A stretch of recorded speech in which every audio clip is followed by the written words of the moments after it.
The next example we will look at is Paul of Samosata. In the middle of the 2nd century, the Bishop of Antioch was Paul of Samosata.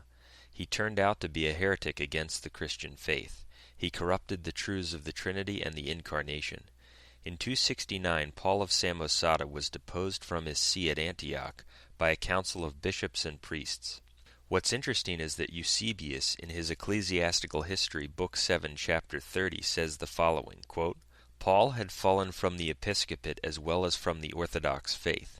But as Paul refused to surrender the church building, the Emperor Aurelian was petitioned, and he decided the matter most equitably, ordering the building to be given to those to whom the bishops of Italy and the city of Rome should adjudge it. End quote. That can be found in Nicene and Post-Nicene Fathers, 2nd Series, Volume 1, page 316.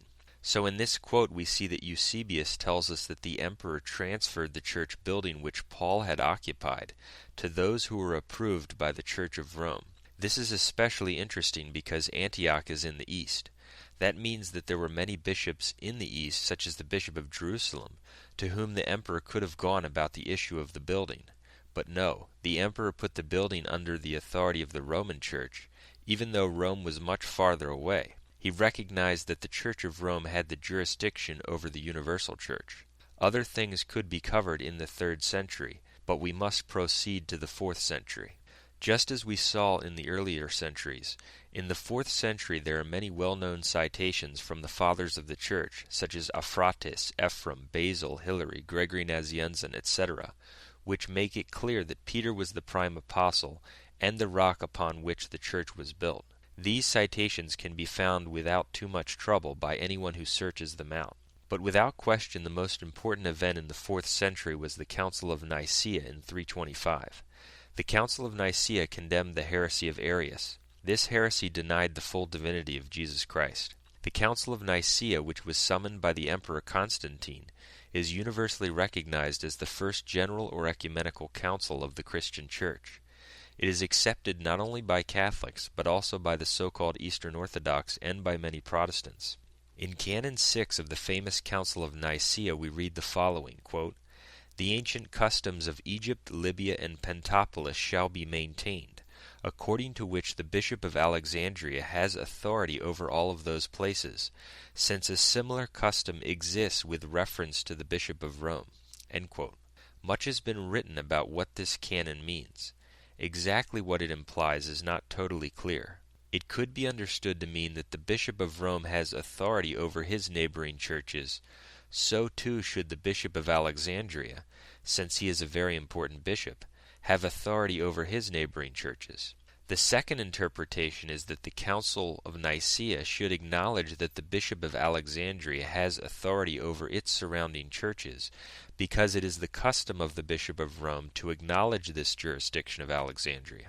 The important point to take from this is that no matter which way one looks at the canon, we can see the primacy of Rome, for it shows that the Bishop of Rome provides the model and/or the justification for the jurisdiction of the Bishop of Alexandria. And at this period of the Church, the Bishop of Alexandria was the second most important bishop in the Church. Rome was first, Alexandria second, Antioch third, and Jerusalem fourth. It was later on that the Bishop of Constantinople rose to second rank among the episcopal chairs in the Church. So, at the very least, this canon shows that the Bishop of Rome, as the prime bishop, stands at the center of how other important bishops were allowed to operate.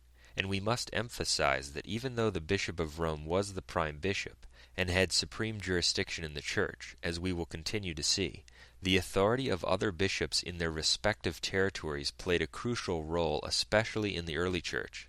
For in the early Church, communication over long distances was obviously much more difficult than it is today. From a practical standpoint, it would have been virtually impossible for the Bishop of Rome to oversee all decisions, judgments, etc., that were made in far-off lands or even hundreds of miles away. This difficulty was compounded in times of persecution, when secular authorities put the clamp down on the activities of bishops and churches. So this is why, especially in the early centuries, we see an emphasis on the authority of various bishops in their respective territories, with the authority of the Bishop of Rome over all being emphasized and coming into play occasionally and when necessary. In Matthew 18:18 we saw that Jesus gave the power to bind and to loose to all of the apostles. This represents the power he gave to the bishops of the Catholic Church to rule the Church in their respective territories. But Jesus only gave the keys to St. Peter, because all of the bishops must be in union with and under the keys possessed only by the Bishop of Rome. Therefore, God and the Church relied more on the various bishops to rule their respective territories in these early centuries, with the Bishop of Rome's authority being invoked on important matters. That's why this canon and others of this period lay out the authority of the Bishop of Alexandria and other bishops, but again with reference to the Bishop of Rome. It's also a fact that 318 fathers composed of bishops, priests, etc. were present at the Council of Nicaea. The reigning pope at the time was Pope St. Sylvester. Pope Sylvester was not present at the Council of Nicaea, but he was represented by his legates, 2 Roman priests named Vito and Vincent.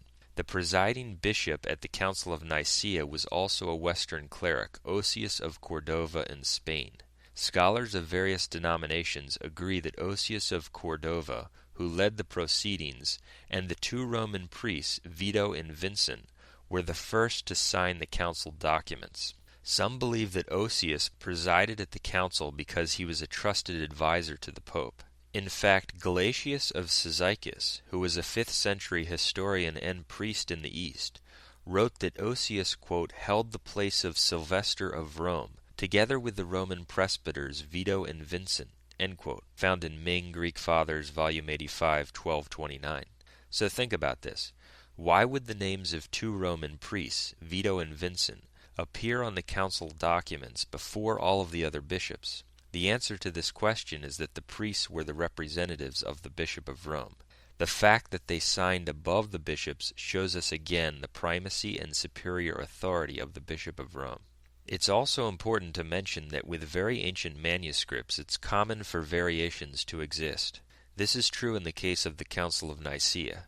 Most manuscripts which contain the canons of the Council of Nicaea have 20 canons, but there exists an Arabic version of the canons which contains more than 20. Canon 39 of the Arabic version of the canons of the Council of Nicaea states the following about the primacy of the Bishop of Rome. It refers to the, quote, primacy of the Bishop of Rome over all. It also says, quote, he who holds the seat of Rome is the head and prince of all patriarchs, inasmuch as he is first, as was Peter, to whom power is given over all Christian princes, and over all their peoples, and over the whole Christian church. And whoever shall contradict this is excommunicated by the synod. Let there be only 4 patriarchs in the whole world, as there are 4 writers of the gospel, and let there be a prince and chief over them, the Lord of the see of the divine Peter at Rome, as the apostle commanded, end quote. In this canon we clearly see that the Bishop of Rome is the head of the Church and has supreme jurisdiction in the Church. This canon can be found in versions of the councils which are sold even by the so-called Eastern Orthodox. For instance, this quote can be found in volume 14, page 48 of Nicene and Post-Nicene Fathers' second series, which is sold by Eastern Orthodox seminaries. So, the undisputed first general council of the Christian Church, the Council of Nicaea, demonstrates for us in various ways the primacy of the Bishop of Rome. Later on we will look at the other councils and see how they also prove Catholic teaching on the papacy and the Bishop of Rome. But the next example we will look at is the Council of Sardica in 343. The Council of Sardica was a council which took place in the East shortly after the Council of Nicaea. This council met in 343 to examine the case of St. Athanasius and others. It was presided over by Osius of Cordova, the same cleric who presided at the Council of Nicaea. In addition to vindicating St. Athanasius, the Council of Sardica clearly set forth the supreme authority of the Bishop of Rome. This is especially significant because this was a council which took place in the East shortly after Nicaea. It was also received by many in the East as of ecumenical authority because its canons were later reaffirmed by the Council of Trullo in the 7th century. In Canons 3, 4, and 5 of Sardica, we see that the Bishop of Rome is the final authority in the Church. Council of Sardica, Canon 3, 343, quote, if any bishop loses the judgment in some case, and still believes that he has not a bad but a good case, in order that the case may be judged anew, let us honor the memory of the Apostle Peter by having those who have given the judgment write to Julius, Bishop of Rome, so that if it seem proper he may himself send arbiters, and the judgment may be made again by the bishops of a neighboring province." Canon 4 of the Council of Sardica, "If any bishop be deposed by the sentence of these neighboring bishops, and assert that he has a fresh matter in defense, a new bishop is not to be settled in his see, unless the Bishop of Rome judge and render a decision as to this." We see here that the Bishop of Rome clearly has the final judgment as the supreme authority. Canon 5 of Sardica teaches in a similar way on the authority of the Bishop of Rome. This proves that there was no doubt about the supreme jurisdiction of the Bishop of Rome, even in the East at this early period of the Church. Keep in mind that this council took place decades before the final compilation of the canon of the New Testament, and all of these facts that I'm covering, such as the Council of Sardica, can be verified in books written by people of various denominations. It's not like one will find these canons, which demonstrate Catholic teaching on the papacy, only in books written by Catholics. Next, we will look at St. Athanasius. After St. Athanasius was unlawfully deposed as Bishop of Alexandria by Arian heretics, he came to Rome and to the Pope of the time, Pope Julius, around 340. Julius wrote a letter to the Eusebians at Antioch about the matter. This letter was quoted by St. Athanasius himself in Apologia contra Arianos, chapter 2. The passage which St. Athanasius quotes is quite enlightening on the matter of papal and Roman authority. St. Athanasius quoting Pope Julius. Pope Julius writes, "And why was nothing said to us concerning the Church of the Alexandrians in particular? Are you ignorant that the custom has been for word to be written first to us, and then for a just decision to be passed from this place? If then any such suspicion rested upon the bishop there, notice thereof ought to have been sent to the church of this place. For what we have received from the blessed Apostle Peter, that I signified to you." In this letter, which Athanasius quotes and endorses, Pope Julius makes reference to the tradition that the Bishop of Rome constitutes the supreme court, the final authority, the bishop whose authority can trump decisions by other bishops. This shows us again that the Bishop of Rome has a primacy of jurisdiction over the universal church. The next example we will look at comes from the Roman emperors of the same period.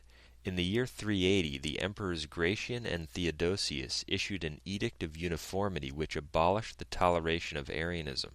This edict, which was issued when Pope Damasus was Bishop of Rome, also stated, "We will that all peoples who are ruled by the authority of our clemency shall hold to the religion which the divine Apostle Peter delivered to the Romans, and which is recognized by his having preserved it there until the present day, and which it is known that the Pontiff Damasus follows."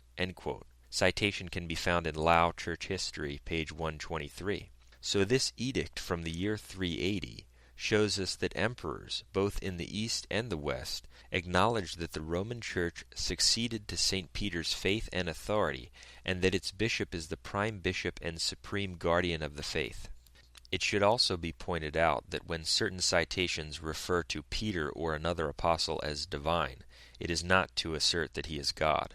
Traditionally, the word divine has been attributed to those whose authority comes from God or whose work is involved with the study of God. For instance, theologians were traditionally sometimes called divines. The next example we will look at comes from the aforementioned Pope St. Damasus himself in the year 382. In the decree of Damasus III, dated 382, the Bishop of Rome says this, "Likewise it is decreed that it ought to be announced that the Roman Church has been placed at the forefront, not by the conciliar decisions of other churches, but has received the primacy by the evangelic voice of our Lord and Savior, who says, 'You are Peter, and upon this rock I will build my church, and the gates of hell will not prevail against it, and I will give to you the keys of the kingdom of heaven.' The first see therefore is that of Peter the Apostle, that of the Roman Church, which has neither stain nor blemish nor anything like it." In this, we see that the Bishop of Rome in 382 clearly acknowledges the supreme jurisdiction which he possessed from Peter as Bishop of the Roman Church. So we saw that even the councils in the East from this period acknowledged it, that the emperors both in the East and the West acknowledged it, and that the Pope of the time himself acknowledged the jurisdiction and supreme authority of the Bishop of Rome. In this citation from Pope Damasus we also see the roots of papal infallibility, when he says that the Roman Church has neither stain nor blemish.